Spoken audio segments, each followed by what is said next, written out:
मकसद होता है। ये आज महिलाएं जो आई हैं, यमुना नगर की 8 महिलाओं से मैं मिलके आया। 8 महिलाओं में से जिसने अपनी कहानी बताई, एक परिवार में गया, एक परिवार की महिला अभी आपके सामने आने वाली है। उस परिवार का जो मुखिया है वो 2.5 साल से अपने घर से बाहर नहीं निकला, आज तक नहीं निकला। आज घर से बाहर निकल करके अभी वो गाड़ी में आने लग रहा है, मांगने का नहीं पता है। यमुना नगर में एक 3 मंजिला इस आदमी ने 2 नंबर का एक माल बना रखा है। उस माल में छोटे छोटे क्वार्टर बना रखे हैं दूसरे तीसरे मंजिल पे। उन क्वार्टरों में ये सट्टा भी खिलाता है, सब कुछ खिलाता है। फिर उन क्वार्टरों में जो दुकानें बना रखी है उसमें किसी हो महिला को जो खूबसूरत होती है उस महिला के परिवार को किराए पे दे देता है। उसकी सिक्योरिटी लेता है 20,000 रुपये, 20,000 रुपये लेता है उस कमरे का किराया।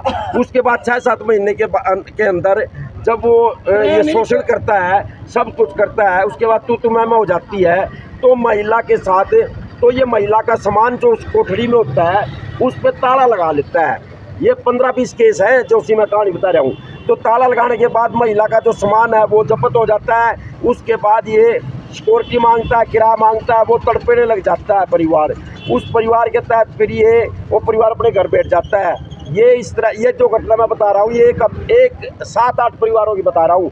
उसके बाद वो परिवार घर बैठ जाता है, सामान भी जब्त हो जाता है। जो इसके पास एडवांस में, ये खासियत है इस बंदे की, ये महिलाओं के चेक लेता है। जिसके साथ भी ये काम धंधा करता है या ब्याज पे 10 रुपये सैकड़ा में पैसा देता है या प्रॉपर्टी में जा कर के हिस्सा करता है, तो ये एडवांस में उस महिला की, उस परिवार की महिला का चेक लेता है। तो फिर उस चेक को ये कोर्टों में लगा देता है। इस तरह से यमुना नगर के कोर्ट में, करनाल की कोर्ट में लगभग ये 15 चेक ऐसे हैं, इसमें लिस्ट है, 15 चेक ऐसे हैं जो लगा रखे हैं।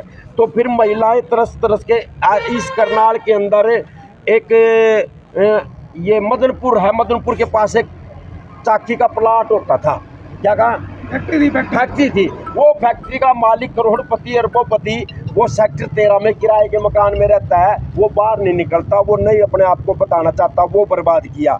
इस करनाल में एक अमन नाम का खतरी है जो रंबा का है, उसकी लड़की को कैंसर हो गया था, उसको 50,000 की जरूरत पड़ी। तो इस आदमी ने उस पर 5 लाख पे साइन करवाए और 50,000 रुपये दे दिए। बाद में उसकी लड़की तो मर गई पर आराम से वो भी खुड्डे लाइन लग गया। इस करनाल में कितने, और सतपाल विजय क्या है, इस करनाल में 5 पूंजीपति तो ऐसे हैं जो अपनी 70 करोड़ की कोठियों में रहते थे। वो आज के टाइम में किराए के मकान में रहते हैं, वो जानबूझ के बाहर नहीं आ रहे हैं 12 सेक्टर की। उसके बाद ये सरदार जी है, ये बातें क्यों पता लग रही है, ये सरदार जी ये 2.5 साल से इस बंदे के पास नौकरी करता था, इसके अवैध काम करता था, इसके जो गलत काम होते थे उस कामों को ये करता था। मैं आपको बता दूं, लीगल बताइए। तो उसके बाद आप पूछोगे आपने कैसे पता इसके कामों का, कहाँ से लेके आते हो। एक एक काम को ये बताने जा रहा है, ये हमारे को अड्डे दिखा रहा है कि यहाँ गलत काम किया, यहाँ गलत काम किया, यहाँ गलत काम किया। अब हम आपको क्यों बता रहे हैं, हम इस तरह से बता रहे हैं कि करनाल की जनता जागरूक रहे, करनाल की महिलाएं ठगों के चक्कर में ना पड़े, करनाल का जो व्यापारी है इसके चक्कर में ना पड़े। और इस जैसे जो नटवर लाल हमारे करनाल में घूमते हैं उनसे हमारे करनाल का परिवार, हमारे करनाल की महिला, हमारे करनाल की जनता, हमारे करनाल का जो व्यापार है, मंडल का आदमी है, वो सचेत रहे। हमारा मतलब मीडिया के सामने बात करने का ये इरादा है। अब ये जो आदमी है, मैं आपको एक मिनट बता रहा, ये 2.5 साल से उसके पास नौकरी करता था, इसने तो उसके सारे 2 नंबर के कामों में काम किया, इसकी 2.5 साल की तनख्वाह नहीं मिली, ये रोता पिटता आज उसके सामने 6 महीने से बोला मेरे 2.5 साल का पैसा तो दे दे, तनख्वाह दे दे।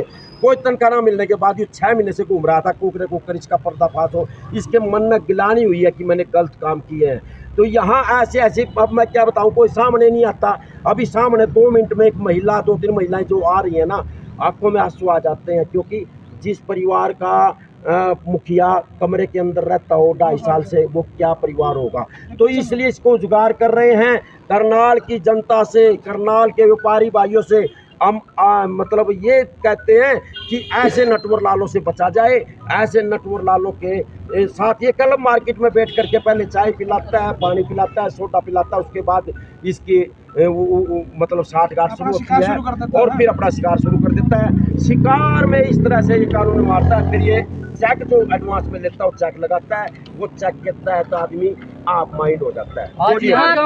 हमने सट्टे का आरोप लगाया, आपके पास कोई प्रूफ है या खाली बातों के माध्यम से, बताने के माध्यम से? मैं इसके द्वारा ये बातें बता रहा हूँ। 2.5 साल से जिस आदमी ने नौकरी करी हो ना, किसी की बताइए बातों। मैं बता रहा हूँ ना, आपने क्या कहा है, जहाँ माल बना रखा है, जहाँ यमुना नगर की मीडिया के सामने भी जाएंगे हम लोग। यमुना नगर में जो 3 मंजिल का मकान वो बना रखा है ना, उन कोठरियों में सट्टा या कुछ इस तरह से उठता था, ये बताया है। दूसरी बात है कि वहाँ 60 परिवारों से मिला, उनकी वीडियो है मेरे पास, इसलिए मैं खुल के बोल रहा हूँ। अब रो रहे हैं वो लोग पूरी तरह से। आज यहाँ क्यों इकट्ठा हुए हैं? आज यहाँ क्यों इकट्ठा हुए हैं? हम लोग ये महिलाओं के क्रांतिकारी महिलाओं के तहत करनाल की जनता को जगाना चाहते हैं, और हमारे को मुख्यमंत्री के ओएसडी ने समय दिया था। अभी वो यमुना नगर के जो आदमी 2 मिनट में पहुंचने वाले हुए आ रहे हैं, ओएसडी को ज्ञापन देना है, ज्ञापन SIT गठित करवाना चाहते हैं SP साहब करनाल के द्वारा कि एक SIT गठित हो, SIT के तहत इस पर शिकंजा कसा जाए, इसके काले कारनामे में उजगार हो, इस पर ED की कार्रवाई हो, CBI की कार्रवाई हो, इनकम टैक्स की कार्रवाई हो कि ये मतलब ये 100-150 करोड़ इसका काम क्या है? इसका खर्चा तो 20 लाख का महीने का, इसकी गाड़ियाँ लग्जरी गाड़ियाँ ले रहे हैं, इसका खर्चा क्या है? 20 लाख का तो खर्चा मिलेगा। काम क्या है इसका? नौकरी की है, उनसे आपने नौकरी की है, हाँ जी, 2 साल तक आपने नौकरी की। मेरे को आपको उसके अपराधों का काफी समय पहले पता लग चुका होगा, पहले आपने कोई खुलासा नहीं किया नौकरी करते वक्त। भाई आपको यही चीज बताना चाह रहा हूँ, मैं इसके पास काम करने गया था ना जी, ऐसा उनसे बोलो। मैं इसके पास काम करने गया था ना जब, तो मेरे को इसने कहा था मेरा फाइनेंस का काम और मेरी पेमेंट लगी हुई है मार्केट में, इसकी रिकवरी करवा दे। तो हम चालू हो गए इसकी रिकवरी के लिए, हम जाने लग के जो हमारा काम है, जो प्रोसेस होता है रिकवरी का, वैसे काम करने लगे हम। कुछ आपको भी गुमराह किया गया? हाँ जी बिल्कुल बिल्कुल, हमारे को पता नहीं था, हम वो काम करने लगे। कुछ एक पीड़ित थी